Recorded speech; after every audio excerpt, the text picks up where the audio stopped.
জয় রাধে জয় রাধে জয় রাধে, জয় গৌর, জয় গিরিধারী, জয় গোপাল। শ্রীমদ্ ভাগবত গীতা পঞ্চম অধ্যায়, কর্ম সন্ন্যাস যোগ। জয় রাধে প্রিয় ভক্তগণ, আমাদের সনাতন ধর্মের শ্রেষ্ঠ গ্রন্থ হচ্ছে গীতা। তাই আপনারা প্রত্যেকেই প্রতিদিন গীতা পাঠ করুন, গীতাকে সম্বল করুন, গীতাকে সঙ্গে রাখুন। গীতার জ্ঞান, গীতার গুহ্য নামগুলা প্রত্যেকে হৃদয়ে রাখুন। সকাল সন্ধ্যা দুপুর যখনই মনে করবে গীতার নাম, গুহ্য নাম স্মরণ করবেন। অনাদিরাদি গোবিন্দ আমাদের সর্ব দুঃখ থেকে মুক্তি দান করবে, সর্ব বিপদ থেকে আমাদের মুক্তি দান করবে। তাই আমাদের গীতা, এই গীতা যাদের যাদের কাছে পৌঁছে গেছে তারা অবশ্যই শ্রবণ করবেন।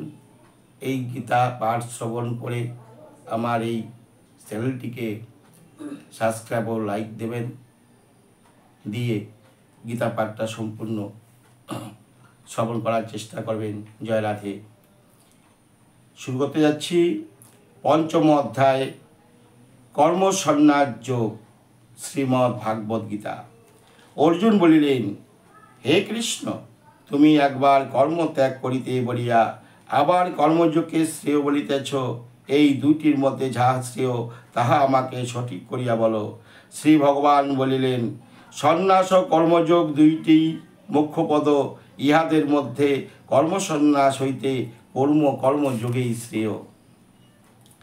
যাহার দেশ ও আসক্তি নাই, যাহার সুখ দুঃখ দুইয়ের উপর বিরুদ্ধ ভাব নাই, হে মহাবীর, তিনি নিত্য সন্ন্যাসী, তিনি সহজে সংসার বন্ধন হইতে মুক্তি লাভ করেন। যাহারা অজ্ঞ তাহারা সন্ন্যাস ও কর্মযোগকে পৃথক বলিয়া থাকেন, কিন্তু পণ্ডিতেরা তাহা বলেন না। একটিকে ভালোভাবে ধরিয়া চলিলে দুইটিরই ফল পাওয়া যায়। জ্ঞানীদের যে গতি হয়, কর্মযোগীদেরও সেই গতি হয়। যিনি সন্ন্যাস ও কর্মযোগ এই উভয়কে এক দেখেন, তিনি প্রকৃত জ্ঞানী।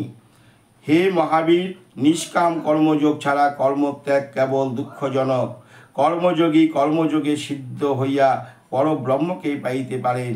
যিনি যোগী, তাহার মন শুষ্ক, জিতেন্দ্রিয়, আত্মজয়ী ও সর্বজীবে সমজ্ঞানী, সেই ব্যক্তি কর্ম করিয়াও কর্মে লিপ্ত হন না। কর্মযোগীরা তত্ত্বজ্ঞান জন্মিলে দর্শন, শ্রবণ, স্পর্শন, জ্ঞান, ভোজন, গমন, স্বপ্ন, নিঃশ্বাস গ্রহণ, পতন, ত্যাগ, উন্মেষ এবং নিষেধ কার্যাদি করিয়াও তিনি মনে করেন, আমি কিছুই করি না। এই সকল ইন্দ্রিয়গুলির কার্য। পদ্মপত্রে যেরূপ জল লাগে না, সেইরূপ তিনি ব্রহ্ম। সকল কর্মফল সপিয়া মনে কোনো প্রকার আসক্তি না রাখিয়া কর্ম করেন, তিনি সেইরূপ কর্মে লিপ্ত হন না। যোগী আসক্তি ছাড়িয়া নিজের চিত্তশুদ্ধির জন্য শরীর, মন, বুদ্ধি ও ইন্দ্রিয়াদি দ্বারা কর্ম করেন। যিনি ঈশ্বর উদ্দেশ্য কর্ম করেন, তিনি কর্মফলে উদাসীন থাকায় মোক্ষরূপ শান্তি লাভ করেন। আর যিনি স্ব উদ্দেশ্যে কামনাবশত ফলে আসক্তি, তিনি বন্ধন দশা প্রাপ্ত হন। যিনি জিতেন্দ্রিয়, তিনি মন দ্বারা সর্বকর্ম ত্যাগ করিয়া নবদ্বার যুক্ত দেহে পরম সুখে বাস করেন। আপাতত দৃষ্টিতে যিনি কর্ম করেন না, কাহাকেও কিছু করান না। ভগবান জীবের কর্তৃত্ব সৃষ্টি করেন না, কর্মের ফলও সৃষ্টি করেন না। মানব স্বভাববশতই প্রকৃতির দ্বারা কর্ম করিতে প্রবৃত্ত হয়। ভগবান কাহারও পাপ বা পুণ্য লন না। অজ্ঞানের দ্বারা জ্ঞান আবৃত থাকায় জীব মোহগ্রস্ত হয়। যাহাদের জ্ঞানের উদয় হওয়ায় অজ্ঞানতা নষ্ট হইয়াছে, তাহাদের জ্ঞান ও সূর্যের ন্যায় পরম বস্তুকে প্রকাশিত করে। যাহার বুদ্ধি ব্রহ্মনিষ্ঠ, পরব্রহ্মতে, আর যাহার আত্মভাব ব্রহ্মনিষ্ঠ, ব্রহ্মপরায়ণ এবং জ্ঞানের ফলে সমস্ত পাপ ক্ষয় হইয়াছে, তাহার আর পুনর্জন্ম হয় না। পণ্ডিতগণ বিদ্যা, বিনয়, গুণসম্পন্ন ব্রাহ্মণ, গাভী, হস্তি, কুকুর ও চণ্ডালে সমদৃশ্য হইয়া থাকেন। যাহাদের মনে সমবৃদ্ধ আসিয়াছে, ইহলোকে থাকিয়াও তাহাদের পুনর্জন্ম হইবে না।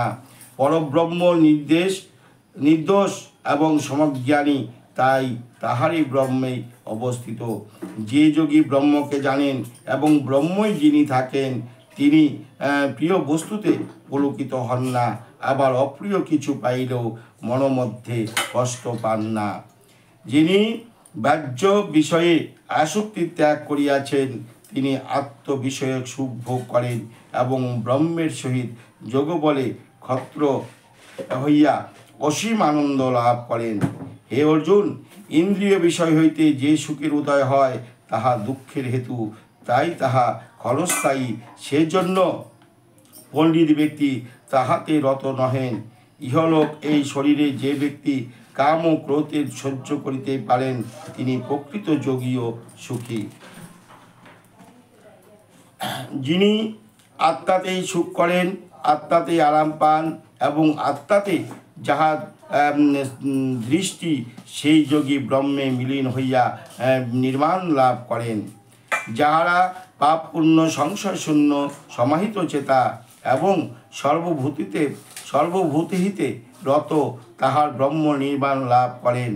কাম ক্রোধ শূন্য সংযত চিত্ত এবং আত্মজ্ঞান সম্পন্ন সন্ন্যাসী জীবিত অথবা মৃত উভয় অবস্থাতেই মুক্তি লাভ করেন। যিনি মন ইহাতে বাহ্য বিষয় চিন্তা দূরে রাখিয়া, হৃদয়ের মধ্যে চক্ষুকে রাখিয়া, প্রাণ ও অপান বায়ুকে নাসা মধ্যে সমান করিয়া ইন্দ্রিয় মন ও বুদ্ধিকে সংযত এবং ইচ্ছা ভয় ক্রোধকে দূর করিতে পারেন, তিনি জীবিত অবস্থাতেই মুক্তি লাভ করেন। আমি অজ্ঞ তপস্যার ফল ভোগ করি এবং আমি সকলের প্রভু ও বন্ধু, এইভাবে যিনি আমাকে জানেন, তিনি পরম শান্তি পান। ইতি কর্মযোগ নাম পঞ্চম অধ্যায়। জয় রাধে, জয় রাধে, জয় রাধে। হরে কৃষ্ণ কৃষ্ণ কৃষ্ণ হরে হরে, হরে রাম রাম রাম হরে হরে। জয় রাধে, জয় রাধে, জয়।